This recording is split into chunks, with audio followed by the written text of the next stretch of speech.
Hey, what's going on, guys? Carter here.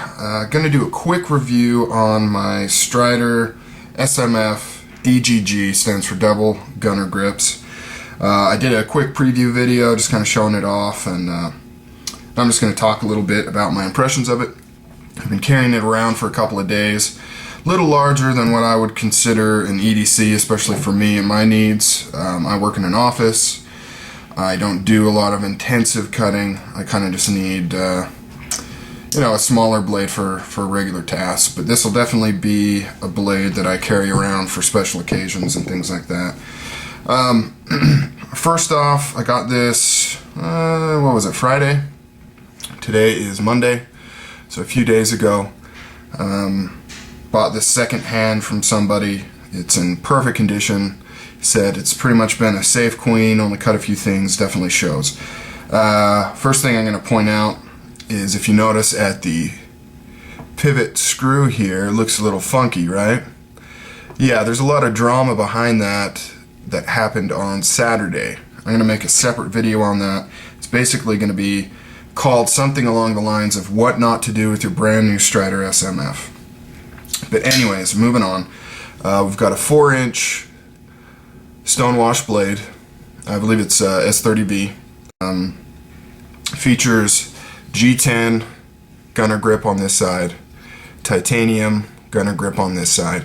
Frame lock, as you can see, it locks up really nice, especially considering, once again, that drama that I'll talk about in another video. Really ashamed of that. I'm just glad that I got a functioning knife back out of that whole ordeal.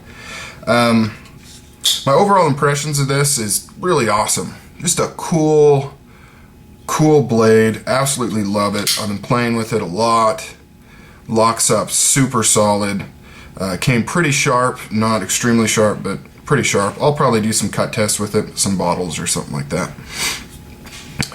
Pocket clip's great. I'm not going to go into super detail about all the features. It's a very talked about knife. I'm not going to talk about, well, I don't know, maybe I will. Feels really good in the hand. I will admit, a lot of people talk about the corner right here, and it does kind of dig into your palm. Not a huge issue. I don't do, like I said, super heavy duty cutting, but it feels good. If you choke up on it, it feels good from the back. It's got that distinctive Strider look to it. One thing I did want to address that has been talked about is the lanyard hole, and how, not sure if you can see that, and how the blade, yeah, there you go, cuts through it. Right there. Pretty common with Striders.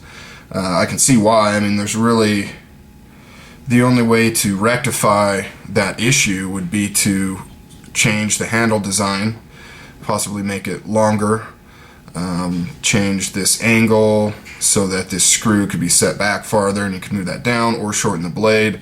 I don't think it's a problem. I don't see why you can't just lanyard through this titanium side right there, just loop it through right there. I don't see why you have to go through both scales.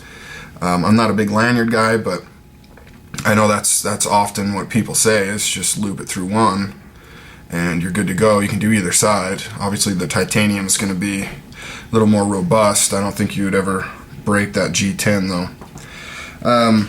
Two things that really surprised me about this blade. This is my first Strider that I've ever owned, except for my Strider, my Buck Strider, which was an early collaboration between Buck Knives and Strider.